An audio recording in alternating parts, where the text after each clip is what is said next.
Hello, this is Elizabeth Ortel, and for the next half hour, I'll be reading articles from the Investigative Post on the Niagara Frontier Radio Reading Service.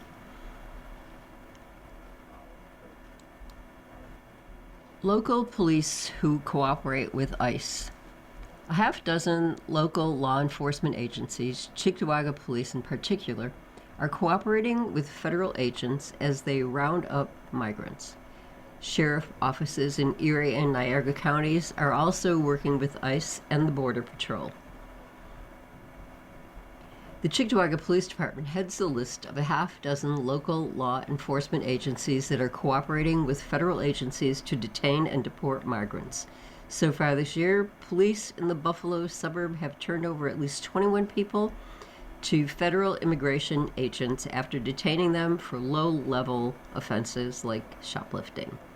Sheriff offices in Erie and Niagara counties are also working with U.S. Border Patrol and ICE. So are police in Lewiston, North Tonawanda, and Amherst, though to a lesser extent. Police do not appear to collaborate with immigration authorities. Buffalo police do not. Mayor-elect Sean Ryan said it's not the job of city cops to enforce federal law. An investigation by Investigative Post found at least 31 migrant arrests this year that involve cooperation between local police and federal authorities. 2/3 the result of Cheektowaga police actions.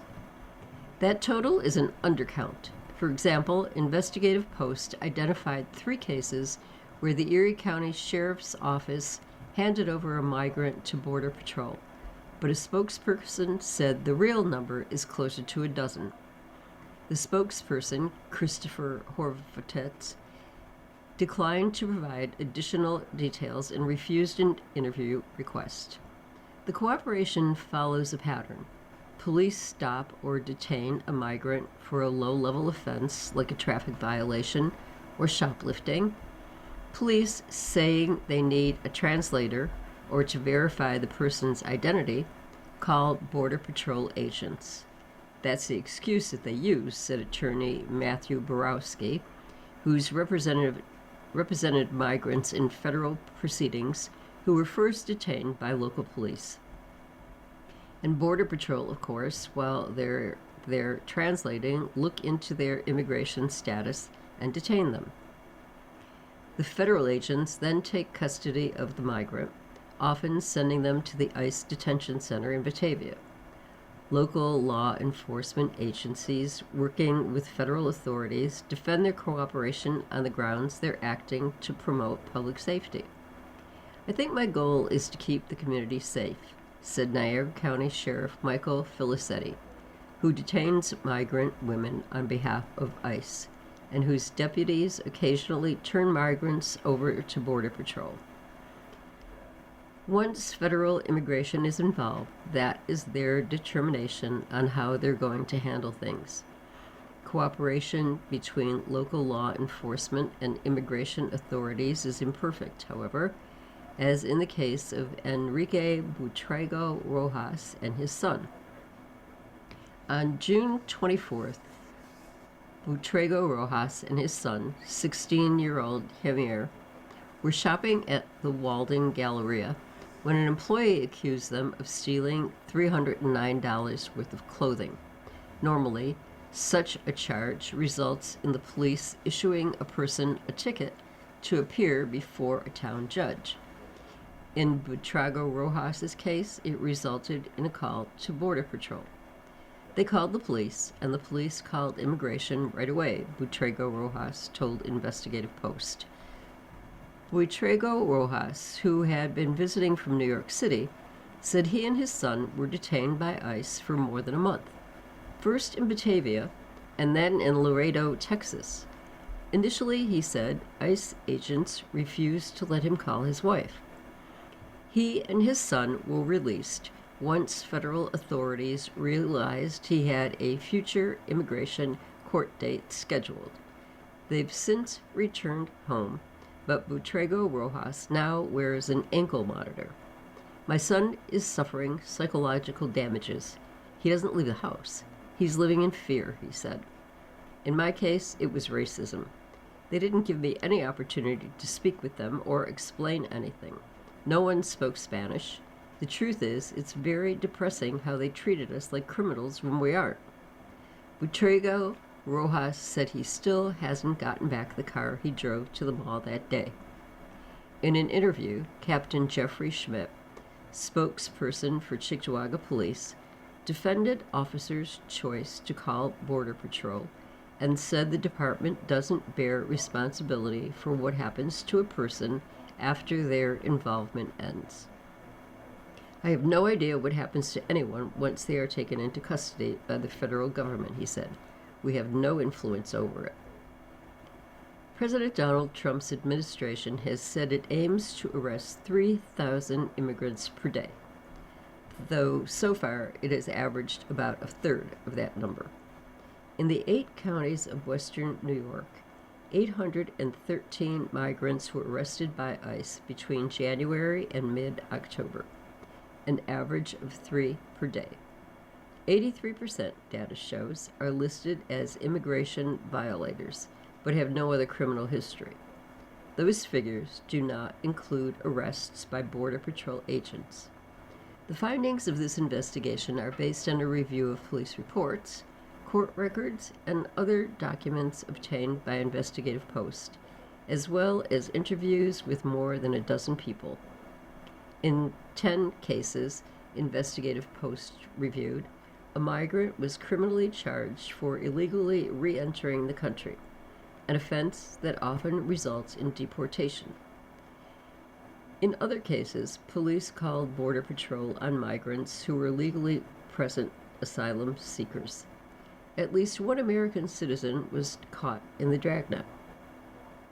Paul Lyndon Retek, a law professor at the University at Buffalo, and co-author of an upcoming report on police-immigration collaboration, said local police enforcing immigration law could result in due process or constitutional violations. It opens up the door to all sorts of arbitrary arrests and detentions that we would normally never tolerate when it comes to normal policing and law enforcement, he said. The judgments that police officers make, especially when it comes to immigration status, invariably, I think, run up against the problem of racial profiling. Felicia Arriaga, a Baruch College professor who studies collaborations between police and federal agencies, said that such cooperation shouldn't occur. I ultimately don't think that these two systems should be intertangling with each other, said Arriaga, who authored a 2023 book on the subject. On the criminal justice side of things, we already know that disproportionately Black and brown people are targeted by those agencies. Local politicians have a mixed view on the matter. Cheektowaga Supervisor Brian Nowak, for example, said he did not favor a blanket prohibition banning police from working with immigration enforcement agencies because we need to have that as a tool in the toolbox. However, Nowak said he worries that police aiding in the Trump administration's crackdown could backfire on the town. I don't want to see the town be the local arm of a federal police force, he said. It's not what we signed up for. Representatives for law enforcement agencies told Investigative Post their departments are not behaving any differently now than under prior administrations. From our perspective, our working relationship with Border Patrol is not any different now compared to prior to President Trump taking office, said Horvitz, spokesperson for the Erie County Sheriff. U.S. Customs and Border Patrol Protection, the parent agency of Border Patrol, welcomes the assistance from local law enforcement.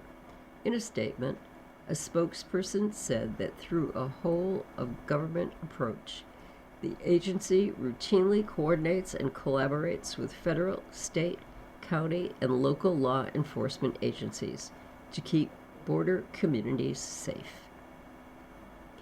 In records obtained via the Freedom of Information Law, Investigative Post identified 21 people Cheektowaga police turned over to federal agents between January and November of this year.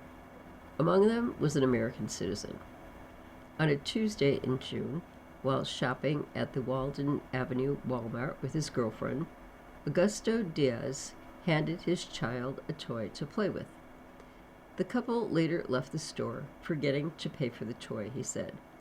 A Cheektowaga police officer on the scene detained the couple, accusing them of shoplifting. In an interview, Diaz, who has curly hair, tattoos, and speaks with an accent, told Investigative Post an officer began asking him questions about his immigration status. She kept telling me, "Are you a citizen? Are you a citizen?" he said, and I was like, "Miss, what are you even talking about? I'm with my girl right now, and you're talking about citizenship?"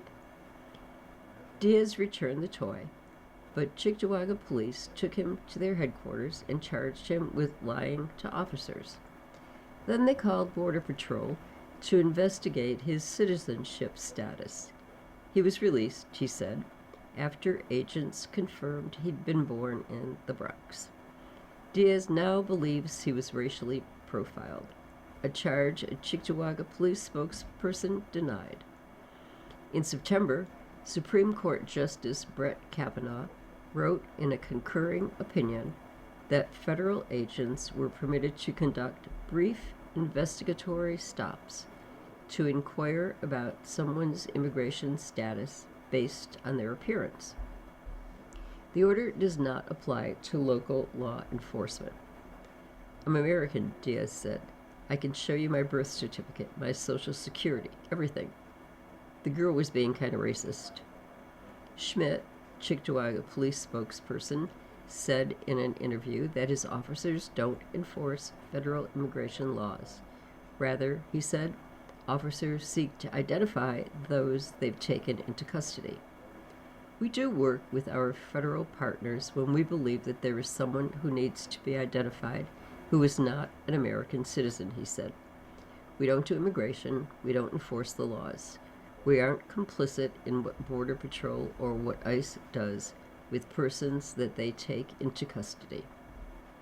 According to the department's immigration violations policy, officers may contact federal immigration authorities if a person admits they entered the county illegally, if they suspect their immigration documents are forged, or other factors based upon training and experience.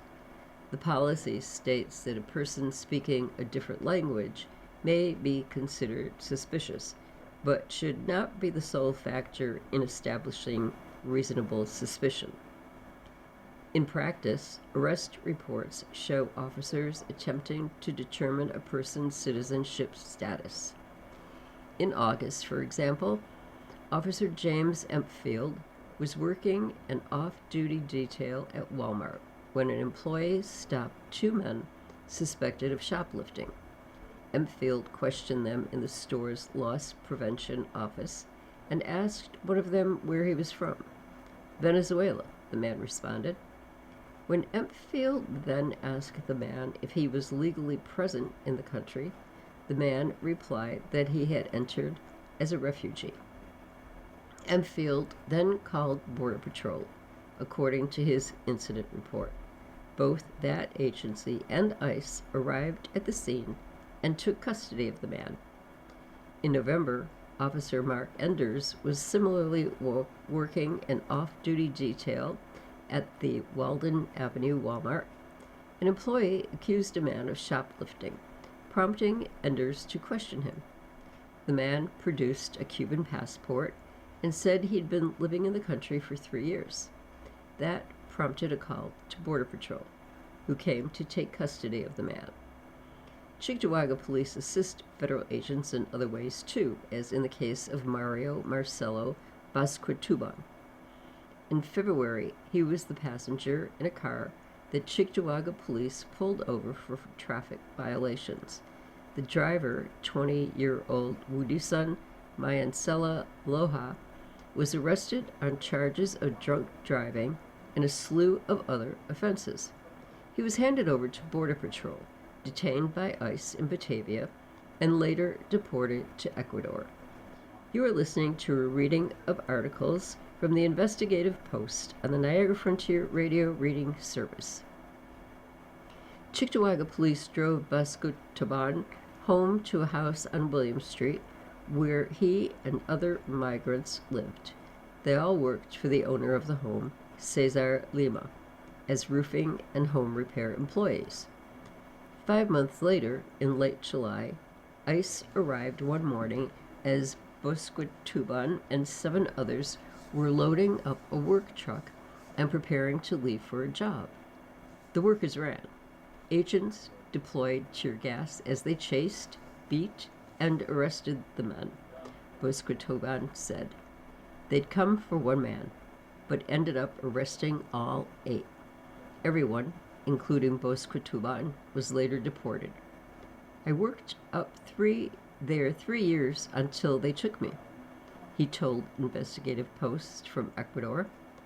I never did anything wrong. I was only there to work, to get my family ahead. Cheektowaga police were on scene that morning to assist, Lima and Busquetoban told Investigative Post. Schmidt, the department's spokesperson, said the officers who drove Busquetoban home in February would have been prohibited from sharing the address with federal authorities. But he said the police department often responds to requests for assistance from outside agencies, including ICE and Border Patrol. Schmidt said he couldn't locate a specific report affirming Cheektowaga police were on scene, but said it was very possible that officers were there on standby for safety. Lima, the contractor who owns the house and is a visa holder, decried cooperation between local police and federal immigration authorities. Last year, he said, was quiet. If police stopped him or one of his workers, they would issue a ticket and let them go. This year, however, they say wait about 15 minutes and then immigration arrives. It's unfair, he said. It is very painful for all the people who are undocumented. Even those with documents are carrying them just because they have a brown or dark appearance. Niagara County agencies are also cooperating with ICE and Border Patrol. A review of federal court records turned up 4 cases, 2 in Lewiston and 2 in North Tonawanda, where police called Border Patrol to intervene in a case. 3 men have been deported as a result. A 4th faces that prospect. Then there's the Niagara County Sheriff's Office, which signed an agreement in May to hold ICE detainees at the Lockport Jail. Since May, an average of 5 to 10 women have been held as immigration detainees per day. Sheriff Michael Filicetti had said. Data compiled by a local researcher found that the jail has held 50 immigration detainees over the past month. The agency earns $148 per detainee per day under the agreement. Deputies are also training to serve warrants on behalf of ICE, according to Filicetti. In an interview, Filicetti said his deputies contact Border Patrol when they suspect a subject may be in the country illegally.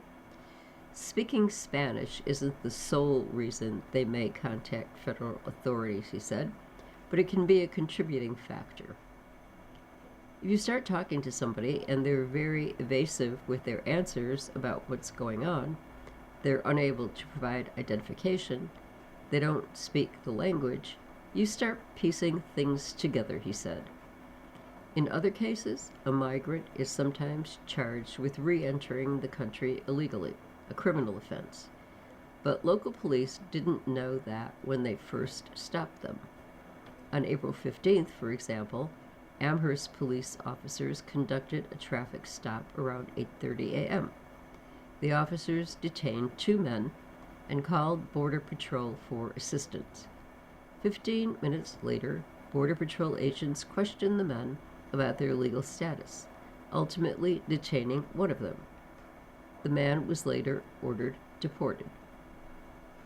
Investigative Post found 3 criminal complaints showing Erie County Sheriff's deputies detained a person before handing them over to federal authorities. Horvat's department spokesperson said the actual count is greater. Deputies are in contact with Border Patrol dozens of times a year, he said, and so far in 2025 have handed over about a dozen migrants to federal custody. Horvat said the agency does not keep statistics on how many times that kind of transfer occurs, and declined a request for an interview. In other cases, local police collaborate with immigration agents more actively. In April, for example, plainclothes Border Patrol agents were staking out a roofing crew driving a work truck in the town of Tonawanda. The agents ran the truck's plates and determined the registration had expired 7 months prior. They called Tonawanda police and asked them to conduct a traffic stop. The officers complied and issued the driver a ticket. According to the criminal complaint, Border Patrol then arrived on scene and quizzed the occupants of the truck on their citizenship status. One man had been previously deported twice and was arrested. He was later ordered deported for a 3rd time. Tonawanda Police Chief James Stauffiger did not return calls seeking comment, but Town Supervisor Joseph Eminger said the town's police are not cooperating with immigration agents unless presented with a warrant. We're not doing it just because ICE or Border Patrol has asked us to help them. We're not doing that, he said. If we have a court order saying we ought to do something, then we do it. Eminger did not respond to additional questions about the April case. Mayor-elect Sean Ryan's management team is starting to take shape with the announcement Friday of 4 deputy mayors. 3 of the 4 are present or past members of Mark Poloncarz' team in Erie County government. That's a good sign, on the surface anyway, as the county executive has been a competent administrator, the terrible deal on the Bills Stadium notwithstanding.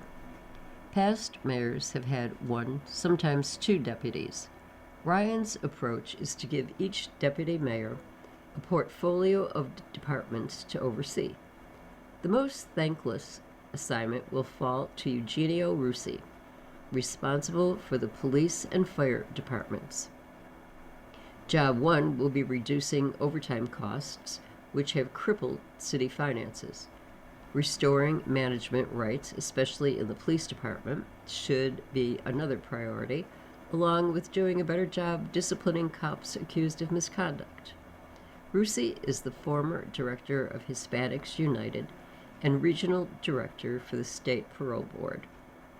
Speaking of thankless assignments, Benjamin Swainkamp's portfolio includes city finances, which involves helping to clean up the fiscal mess Byron Brown left behind. Swainkamp will also oversee parks and public works, whose responsibilities include snow plowing. He's presently Poloncarz's chief of staff. Maria Witt is a former Erie County legislator who later served as deputy county executive under Poloncarz before leaving for the Community Foundation for Greater Buffalo. Witt's responsibilities will include labor relations, human resources, and the law department. Finally, there's Thomas Baines, who will head up economic development and building inspections. Tons of work to do here. Baines is Deputy Commissioner of Planning and Economic Development for Erie County. Taken as a group, Ryan's nominees, all subject to approval by the Common Council, represent a huge upgrade over the senior staff Brown surrounded himself with. Ryan also named Gabrielle Harrington his chief of staff. She served as Deputy Chief of Staff in his state Senate office. The appointments are the first 5 of many to come. Ryan's transition team is currently interviewing candidates for close to 100 positions. It's been more than 11 years since Jeffrey Basil, bar manager of the now-defunct Molly's Pub on Main Street, pushed William Sager down a flight of stairs, then enlisted off-duty Buffalo police officers working security for the bar to try to cover up what he'd done. Sager, 28, suffered a traumatic brain injury and died on July 31, 2014, after 2.5 months in a coma. Basil was sentenced to 18 years in prison for manslaughter in 2015. The following year, Robert Eloff, one of the off-duty cops, resigned from the force. He was sentenced to 3 months in prison and a year of supervised release for arresting and handcuffing Sager's friend Donald Hall that night. Hall had tried to come to Sager's assistance outside the bar, where Eloff and others had propped the injured man, also handcuffed, against a wall. Now, 2 long-running lawsuits that arose from the incident are approaching a resolution. The city's law department this week asked the Common Council to approve a $3 million settlement to Sager's family. The city's lawyers are also asking for approval to pay $290,000 to Hall, compensation for violations of his civil rights, as well as the trauma of witnessing the fatal attack on his friend. 2 other police misconduct lawsuit settlement. $100,000 to Dylan and Ethan Prey for injuries suffered in 2021 when their car collided with a police SUV driven by Patrol Officer Matthew Serafini. Second, $41,500 to Chevalier Jones, who in 2023 was beaten, then arrested by Patrol Officers Patrick Geary, Jonathan Hanover, and others outside a Sycamore Street convenience store. Jones had objected when officers shone a flashlight into his car, where his daughter and her mother were waiting for him. The argument led to obstruction charges, which were eventually dropped. You've been listening to a reading of features from the Investigative Post on the Niagara Frontier Radio Reading Service. Your reader has been Elizabeth Ortel. Thank you for listening.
Good morning. Welcome to another broadcast day of the Niagara Frontier Radio Reading Service, a private not-for-profit organization.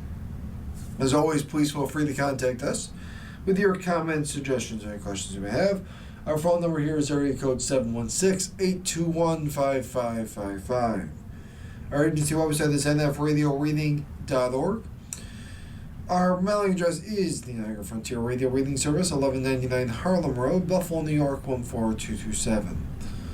As always, feel free to contact us with those comments, suggestions, or questions, and please stay with us. Our Reading the Buffalo News is coming up next. The following program is intended